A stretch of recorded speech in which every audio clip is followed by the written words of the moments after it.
শারদোৎসব আগত। পাড়ায় পাড়ায়, ক্লাবে ক্লাবে, মণ্ডপে মণ্ডপে আজ সাজো সাজো রব। সব পুজো কমিটি এখন ব্যস্ত। তবে এই সার্বজনীন উৎসবের টানে জড়ো হওয়া বিশাল জনসমাগমের মসৃণ আগমন ও তাদের সুরক্ষার দিকটি প্রাধান্য পাওয়া উচিত।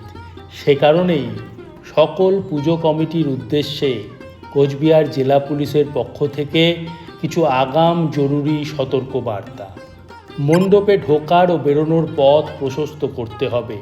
সেখানে কৃত্রিম সিঁড়ি না করাই ভালো।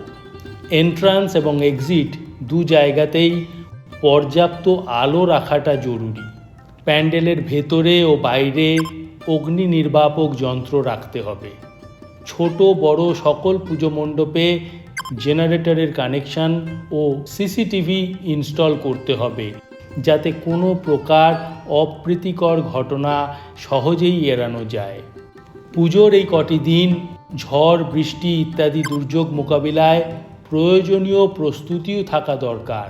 একই সাথে যদি কোনো পুজো কমিটি কোনো সেলিব্রিটি আনতে চায়, তার অনুষ্ঠান তথা দর্শকদের ভিড় সামলানোর যথেষ্ট জায়গা তাদের করতে হবে এবং আগাম পুলিশ প্রশাসনকে অবগত করতে হবে।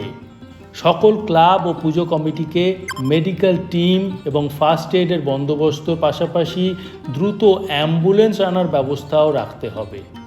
সকল পুজো কমিটিকে খেয়াল রাখতে হবে তাদের মণ্ডপ প্রাঙ্গণে এমন কিছু দেখানো বা লেখা যাবে না যাতে জাতি ধর্ম নির্বিশেষে কেউ ব্যথিত হন।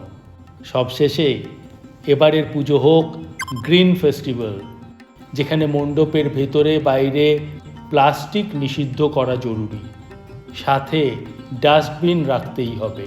এছাড়া অহেতুক প্যান্ডেল বা আলোকসজ্জার উদ্দেশ্যে গাছ কাটা একদমই ঠিক নয়। সকল পুজো কমিটিকে আগাম শুভেচ্ছা।